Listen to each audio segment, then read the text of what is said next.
been you know, been a few minutes anyway. I think you were just starting to talk about the flood maps and going down along the shoreline, saying it looked like they were, oh, that was the thing. You were questioning whether the secondary lots. I think you just kind of started talking about the secondary lots.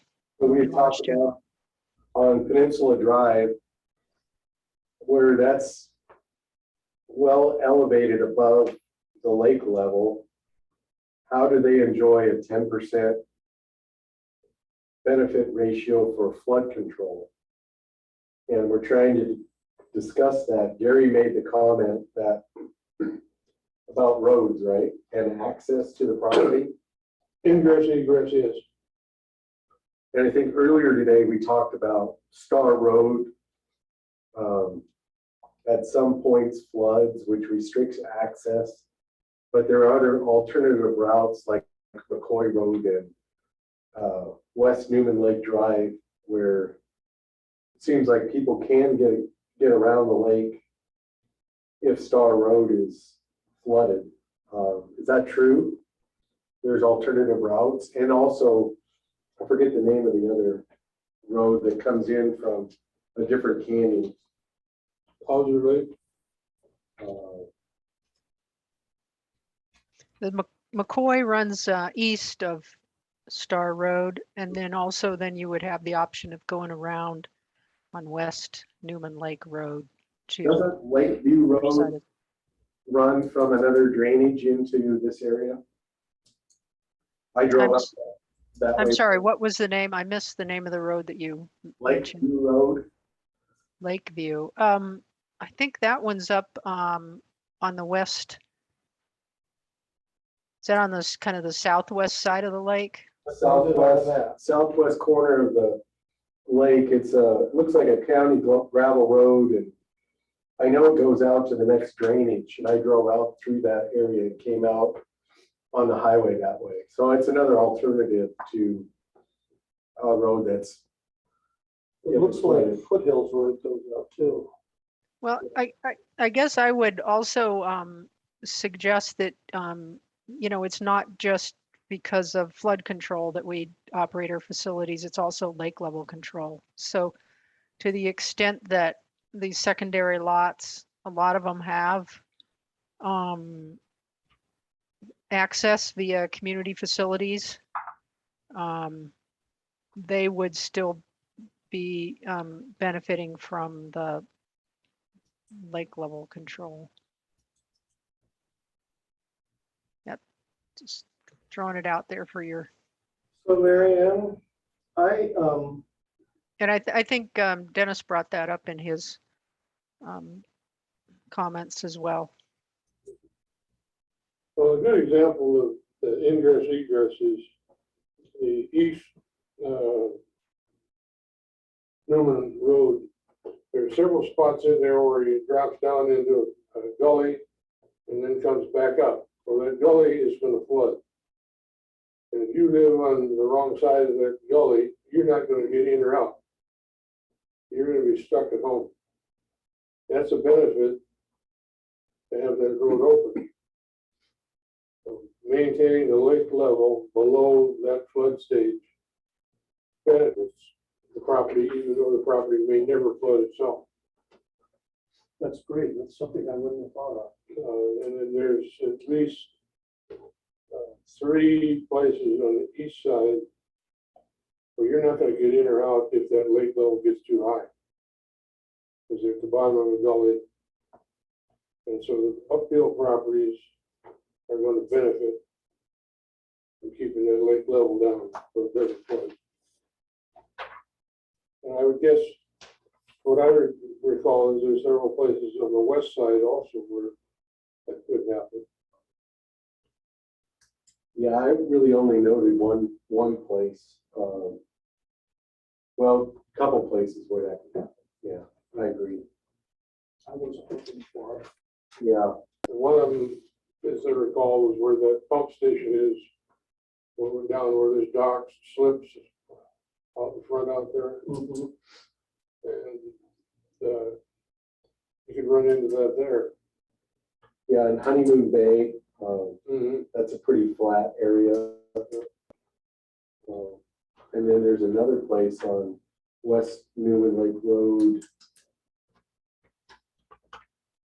Where is that map?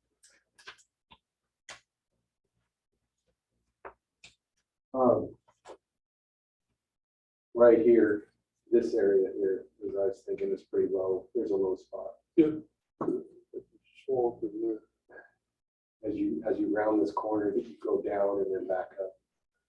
So, okay. So guys, I have a general problem that I need help with. When it comes to both water quality and flood benefits, I really wrestle with properties that are off the water. I mean, I think the simplest thing would be to just assign it to all the waterfront pieces. I mean, I can see the benefit to the waterfront pieces. But I know that almost everyone would consider that not to be fair and equitable. So I don't think we can do that.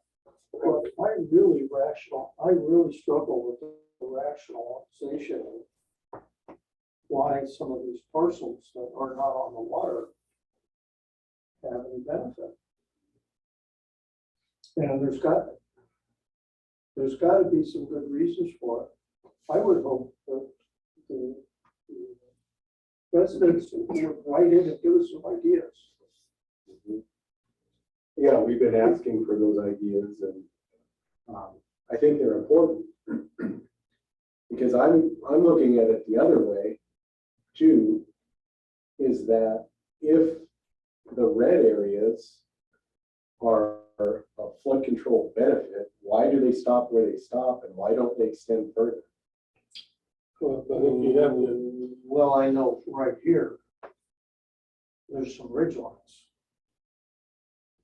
Right, but if you go to the concept that what Gary just said, if the road floods, if there's no dam and the road floods and you can't get to your property, then doesn't that apply to more parcels than just the certain ones? You know? Well, yeah. So I'm struggling kind of in the opposite sense to some degree. And I'm hoping that, you know, this discussion maybe spurs a few more public comments and a little more reasoning can be brought in. And maybe flood control is the wrong study to be looking at for extending parcels, but maybe it's more of a water quality issue. I don't know. I'm still struggling with those couple things. So why do you suppose these areas over here have water quality issues? Is this a water quality map or which? Well, it's on there. It says Newman Lake water quality benefit areas, and that's the hash lines in here. And you see they've done it here and here and here. What is there about those areas that makes them? I don't know, maybe that's a question for Mary Ann. We're looking at the yellow crosshatched areas west of Honeymoon Bay Road. There's a 30% water quality benefit, which is away from the lake and Oh, your mic's off. west of the road.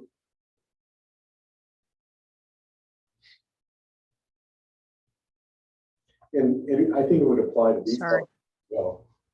Yeah. Why? That'd be a good reason for it. Okay, so are you looking at water quality benefits? On this one, yes. Okay, and then down towards the south end of the lake? Yeah, directly west of Honeymoon Bay Road. Okay, I'm gonna share my screen again so that, And if I remember correctly, as you leave Honeymoon Bay Road, you climb in elevation pretty significantly and get above the lake. Oh, let me take these contours off. Maybe this is a concept of view, because this is higher and a benefit of a clean lake is better than the benefit. Are you looking at this,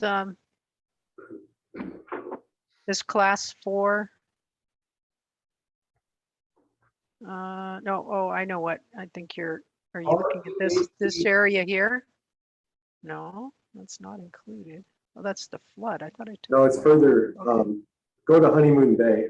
So drag the map a little bit to the east. Oh, yeah, it's, right where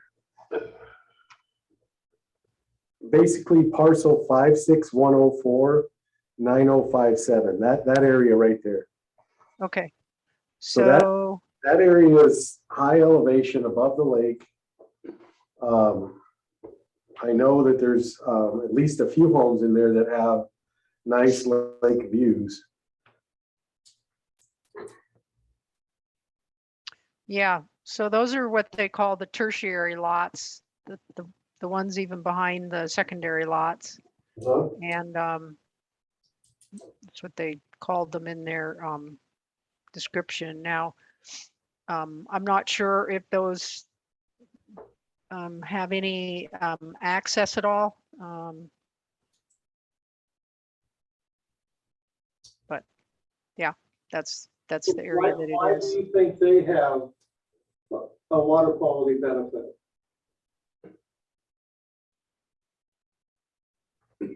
Oh, whoops, here, wait a minute. The lake. View. Yeah, so they have a 30% water quality benefit. You know, I don't know. We could go back to the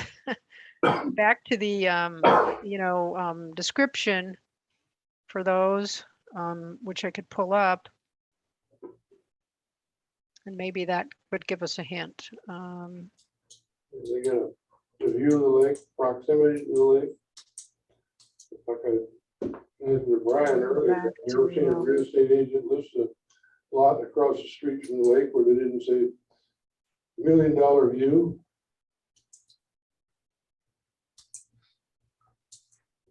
And certainly any residential appraisal that is a factor. And, you know, look at Lake Chelan, look at Lake Washington, look at Puget Sound, and the view of the water. yeah, okay, so really the only description that they have is that, are you seeing my screen here with the benefit ratios and descriptions? Yes. Yes. Okay. So class 3, 30%, they say tertiary lots, parcels smaller than 10 acres on the main road circling the lake that are within a half mile.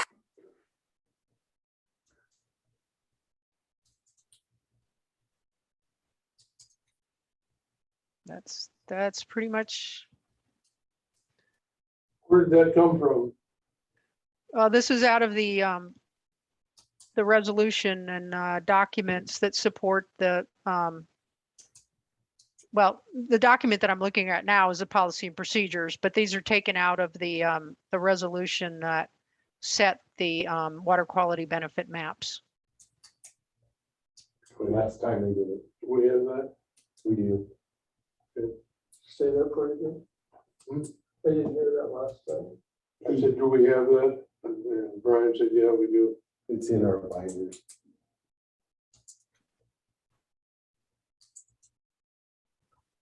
Okay, and I guess just to follow up then on these other yellow tertiary lots in your area, Gary, if I remember right, aren't these elevated sites that have views of the lake? Yep. And then I don't know about these over here, on this side that are not currently in. Well, they Do they slope down to Muzzy Road. that way? Yeah. Okay. And then these are a collection of kind of hillside lots. All of which have a view of the lake. Okay. And just show you what I came up with.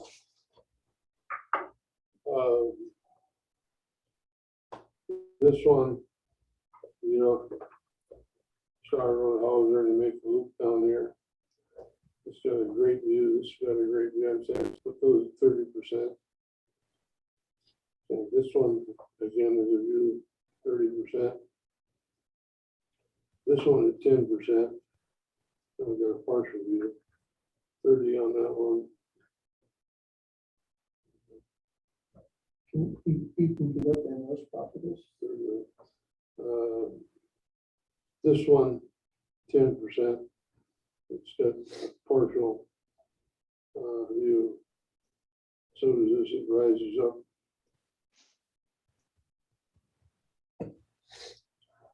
You come around the corner and kind of go down the hill to Muzzy. Yep. Right here. Okay. This is that little private road Right. leads back in there. So these are at 30. What are these? Those are at 50. 50? Yeah. Okay. So I guess I'm still stuck on 30%. So when I look at that deal, and I get up on top of these hills here, and I look down at the lake, I can't tell what thing it is. I can't tell what's doing the lake or not.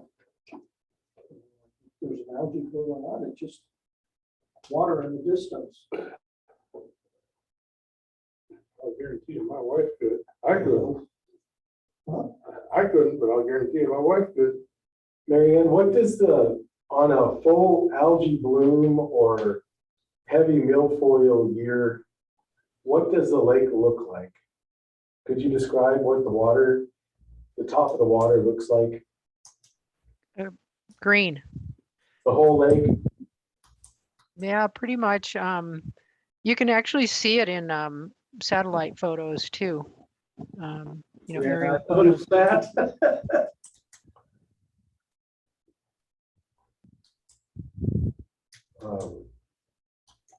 Yeah. I would just note that on the north side of the lake, there's also some of those tertiary parcels. And some of those that I understand have waterfront access. So I don't know if that plays into what you're doing, but I don't know, you know, for sure every area and who has it and who doesn't, but That explains it. Do you guys? Waterfront access? Do you guys have any way of figuring out who has what by access? The title report. Probably the only way. Is there a way to find out who has waterfront access? We lost her.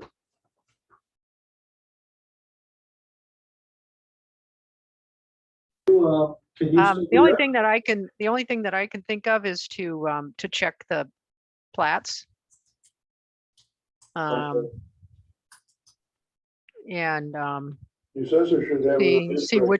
which ones have it written into their plat, or where there's homeowners associations that have Okay, property. yes. I've never had to check anything like that, I don't know. One of the check marks on the King County field cards, waterfront access. Well, I swear. I have to say.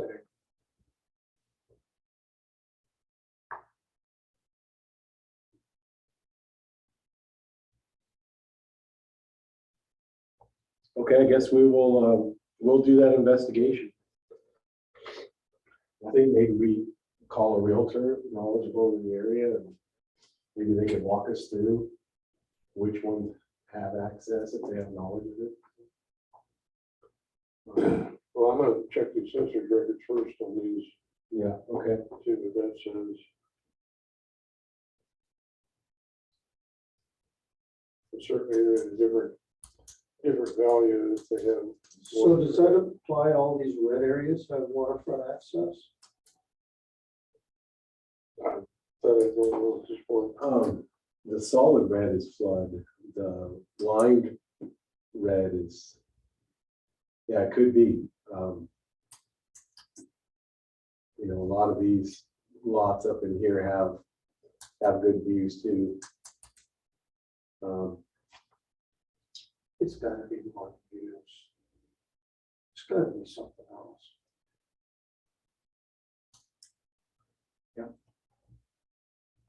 Okay, So, We could maybe help with our staff. Oops, we lost him again.